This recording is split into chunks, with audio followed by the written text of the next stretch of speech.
una información que se da a conocer hoy, dice relación con la sentencia contra Rafael Garay después de haber sido declarado culpable por estafa. Hoy se sabrá finalmente cuál es el castigo que recibirá, la sanción de cárcel y cuántos años. Vamos a escuchar lo que está pasando hasta ahora en el tribunal. De la pena, luego de lo cual se dará a conocer entonces la parte resolutiva de este fallo. En el considerando 20º de este fallo se señala lo siguiente en la parte pertinente.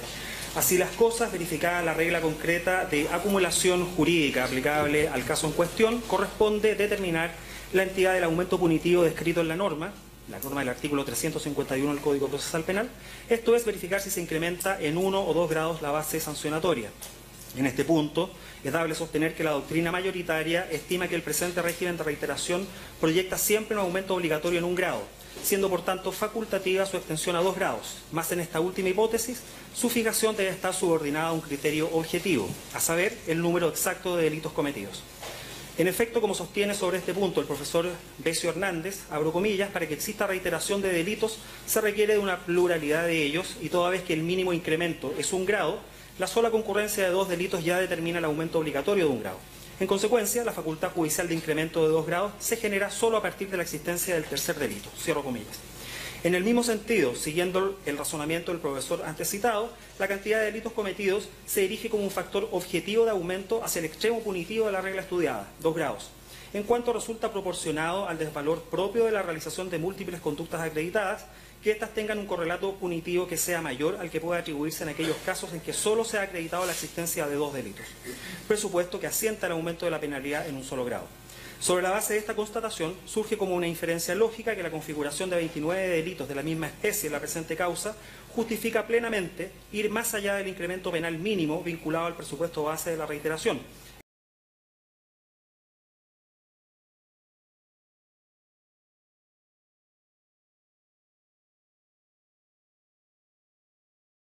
Artículo 11, número 6 y número 9, y no le perjudica agravante alguna, por lo que el tribunal, al amparo de lo dispuesto en el artículo 67, inciso 4 del Código Penal, y en cuanto se cumple el estándar mínimo para la generación de tal potestad, estima adecuado hacer uso de la facultad allí establecida y, en consecuencia, rebajar en 1 grado la sanción previamente fijada en el párrafo anterior, con lo cual, finalmente, el tramo punitivo quedará situado en el presidio mayor en su grado mínimo.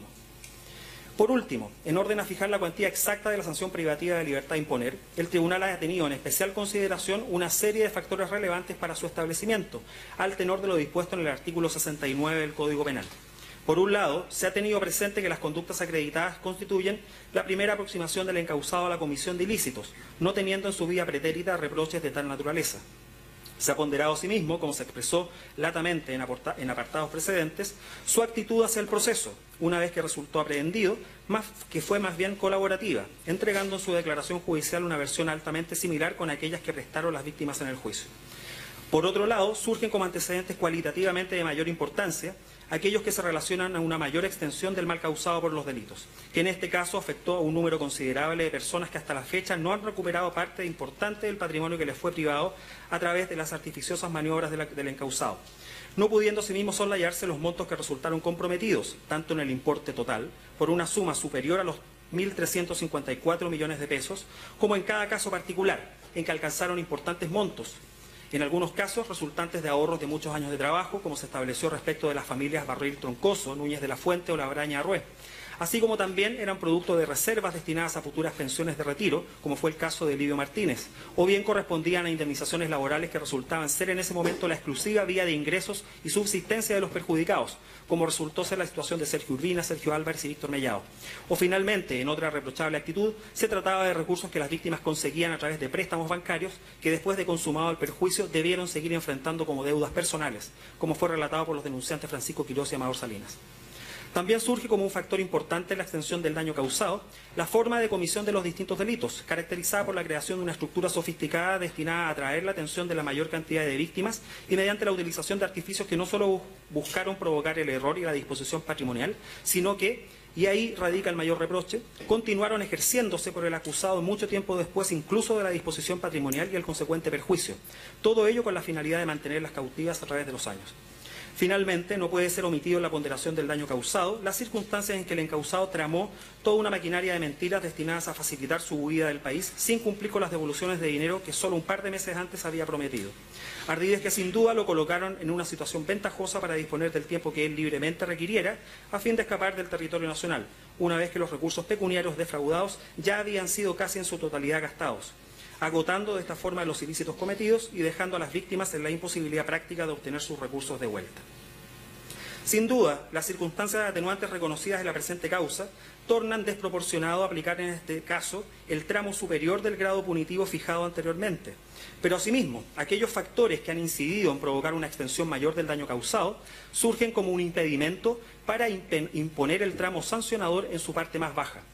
De lo cual aparece como conclusión que la solicitud de pena del Ministerio Público y de los querellantes Chaguán Sarraz y Jumud Respaldiza no ha logrado ponderar en su justa medida los alcances del desvalor conductual y de resultado de los hechos sometidos a conocimiento del tribunal, mientras que por otro lado las pretensiones de los abogados querellantes Bravo Vallejos y Blanco Santander han omitido en su análisis y cuantificación punitiva las circunstancias que han morigerado el reproche imputable a Garay Pita, excediendo con su petición de pena el real alcance del injusto acreditado. Mención especial merecen los argumentos planteados por la defensa del acusado, quien ha efectuado una prognosis de pena compatible con la probabilidad que su representado sea merecedor de una pena sustitutiva, invocando al efecto como fundamentos de sus peticiones la existencia de otros procesos judiciales por delitos aparentemente similares a los que han sido conocidos por el tribunal, indicando sobre el particular que en todos estos casos las personas que fueron responsabilizadas por los ilícitos han sido sentenciados a penas sustitutivas o bien a tramos punitivos menores. Frente a estas alegaciones que, conviene acotar, no han superado la calificación de meros comentarios acerca de ciertos procedimientos judiciales, lo cierto es que estos sentenciadores están llamados a discernir y resolver con el mérito de la prueba que les sea presentada en el juicio oral, ni más ni menos, resultando por tanto absolutamente impertinente toda la información de causas judiciales ajenas, cuyo detalle por lo demás es desconocido, puesto que no es labor de este tribunal, ni de ningún otro, someter a una suerte de cotejo o calibración judicial, menos social, los hechos que han analizado en el presente juicio. Hechos que, por el contrario, han contado con la acreditación, análisis y ponderación necesaria para dar luego lo que constituye el deber de todo tribunal, esto es, una razonada pena a imponer. Junto a lo anterior, finalmente es necesario precisar que, sin conocer las circunstancias concretas de los casos invocados por la defensa, de haber sido similares al que ha conocido este tribunal, llamaría la atención de estos jugadores que tales casos fueran sustraídos de un juicio oral mediante la aplicación de procedimientos y penas que no parecen proporcionados a la gravedad de hechos semejantes, teniendo en vista que en la presente instancia de juicio oral puede ponderarse el daño efectivamente causado a cada víctima. Todo lo anteriormente analizado fuerza a concluir que dentro del grado que ya ha sido fijado y tomando en consideración el principio de proporcionalidad de las penas, acorde con el cual la gravedad de la reacción penal debe guardar concordancia con la gravedad de los hechos delictivos cometidos, sea que se considere los hechos en cuanto tal o desde el punto de vista de su significación, aparece como adecuada y justa a los hechos comprobados la imposición de una pena que, alejándose del tramo mínimo, tampoco llegue hasta los límites sancionatorios del grado, cuantía concreta que se expondrá en lo resolutivo del fallo. Por último, en cuanto a la determinación de la pena de multa asociada a los delitos en estudio, se tendrá en consideración el mérito de las circunstancias atenuantes anteriormente reconocidas y el hecho indesmentible que el actual caudal económico del encausado se muestra mermado producto de su actual privación de libertad. Todos factores que, cerniéndose en este punto concreto en favor del individuo juzgado, harán que el tribunal prefiera imponer la pena pecuniaria en su límite mínimo legal, como se expondrá también en lo resolutivo. Por estas consideraciones y lo dispuesto en las citas legales que se hace referencia en el mismo fallo, se declara: 1. Que se condena a Rafael Eduardo Garay Pita, ya individualizado, a la pena de 7 años de presidio mayor en su grado mínimo y multa de 21 unidades tributarias mensuales, más las accesorias legales establecidas en el artículo 28 del Código Penal, por su responsabilidad como autor de los delitos reiterados de estafa en grado consumado, figura descrita y sancionada en los artículos 468 y 467, inciso final, ambos del Código Penal. Todos cometidos en esta ciudad entre los meses de agosto de 2011 y junio de 2016 en perjuicio de las 29 víctimas antes individualizadas. 2. Que no cumpliendo el sentenciado con los requisitos legales en razón del quantum punitivo, no se le concede pena sustitutiva para el cumplimiento de la pena corporal impuesta, la que deberá cumplir de forma efectiva una vez que se encuentre firme y ejecutoriada la presente sentencia, debiendo serle reconocido el tiempo que ha permanecido privado de libertad con ocasión de esta causa, de acuerdo al certificado emitido por el jefe respectivo. 3. Que la pena de multa impuesta deberá ser pagada a contar del mes subsiguiente en que quede ejecutoriado el fallo, debiendo dar cuenta del pago de esta con la entrega del comprobante respectivo al Tribunal de Garantía que corresponda. 4. que se acoge parcialmente la demanda civil interpuesta por el demandante Víctor Mellado Cruces, solo en cuanto se condena al demandado Rafael Garay Pita al pago de las siguientes sumas: 14.650.600 pesos por concepto de daño emergente, 2.197.590 por concepto de daño moral. 5. Que se acoge parcialmente la demanda civil interpuesta por el abogado Rodrigo Bravo Vallejos en representación de 14 demandantes, solo en cuanto se condena al demandado Rafael Garay Pita al pago de las sumas por concepto solo de daño emergente. A. Francisco Quiroz Delso, 34.513.964 pesos. Amador Salinas Guzmán, 78.618.741 pesos. Ignacio Labraña Arrué, 17 millones de pesos. Marcela Labraña Arrué, 10 millones de pesos. Paula Avendaño Burgos, 57.950.201 pesos. Alejandro Soto Canales, 10 millones de pesos. Rubén Barril Troncoso, 25 millones de pesos. Sergio Álvarez Montoya, 25.859.300 pesos. Andrés Loyola Barberis, 54.852.000 pesos. Mauricio Orleans Cuadra, 133.752.500 pesos. Livio Martínez Carrera, 137.600.000 pesos. Sergio Urbina Esquella, 14 millones de pesos. Héctor Analón Montoya, 20 millones de pesos. Y John Pomeroy Fuente Alba, 32 millones de pesos. 6. Que se acoge parcialmente la demanda civil interpuesta por la Sociedad de Inversiones Silva y Berríos Limitada, solo en cuanto se condena al demandado Garay Pita al pago de la suma de 20 millones de pesos a título de daño emergente. 7. Que se acoge parcialmente la demanda civil interpuesta por Robinson Barril Clavería y Susana Troncoso María Ángel, solo en cuanto se condena al demandado al pago de la suma de 129.960.000 pesos en beneficio de Robinson Barril y la suma de 80 millones de pesos en favor de Susana Troncoso María Ángel. Todos estos montos a títulos de daño emergente y todas las cantidades anteriormente señaladas que deberán ser reajustadas de acuerdo a la variación del índice de precios al consumidor entre la fecha en que el presente fallo quede ejecutoriado y aquella del pago efectivo, devengando intereses corrientes para operaciones no reajustables en caso de mora. 8. Que se rechazan todas las demandas civiles intentadas solo en cuanto a la solicitud de lucro cesante. 9. Que en razón de no haber resultado totalmente vencido en la parte penal ni en el litigio civil, se declara que se exime de las costas de la causa al acusado y demandado. Ejecutoriada la presente sentencia, devuélvase al Ministerio Público la prueba documental y los otros medios de prueba incorporados. Asimismo, devuélvase en la misma oportunidad las cantidades de dinero que el acusado ha depositado en la cuenta corriente del tribunal. Cúmplase en su oportunidad con lo dispuesto en el artículo 468 del Código Procesal Penal. Sentencia redactada por el magistrado Nelson González Valenzuela. Regístrese y archívese en su oportunidad.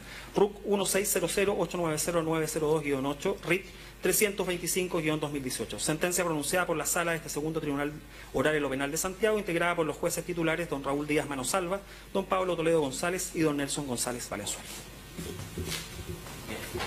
Le indico a todos los intervinientes y particularmente a usted, señor Garay, que comunicada esta sentencia, a contar de hoy comienza a correr un plazo de 10 días para que eventualmente se presente algún recurso de nulidad respecto de ella, lo que tiene que conversar obviamente con su abogado. La sentencia también va a ser remitida a la brevedad a sus correos electrónicos. ¿Tienen alguna otra petición? ¿No? No, señoría. No, señoría, solo autorización para conversar en la sala. Por supuesto. Ponemos término entonces a la audiencia. Bien, audiencia de lectura de sentencia para Rafael Garay. Son 7 años de presidio efectivo por estafa reiterada, entre los cargos que escuchábamos en esta audiencia. Una multa además de 21 unidades tributarias mensuales y se señala el pago donde se individualiza a todas las personas que debieran recibir una compensación por daño moral emergente. Yo sacaba la cuenta, es una suma cuantiosa, ya la vamos a tener, pero por ejemplo hay una de las personas la que más recibe tiene que pagarle 137 millones de pesos, a otra 133, a la que menos le deberá pagar 10 millones de pesos.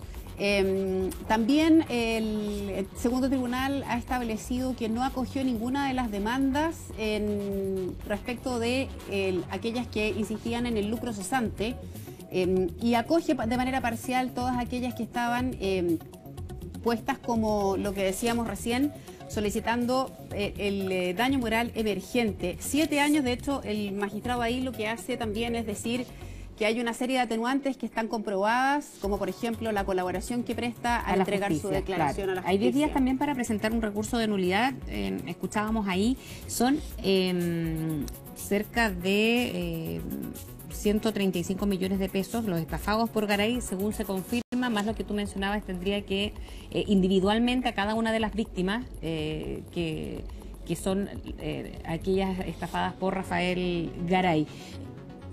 ¿Hay reacciones? Reacciones ya a esta hora. El abogado querellante, Sabas Chaguán, que vemos ahí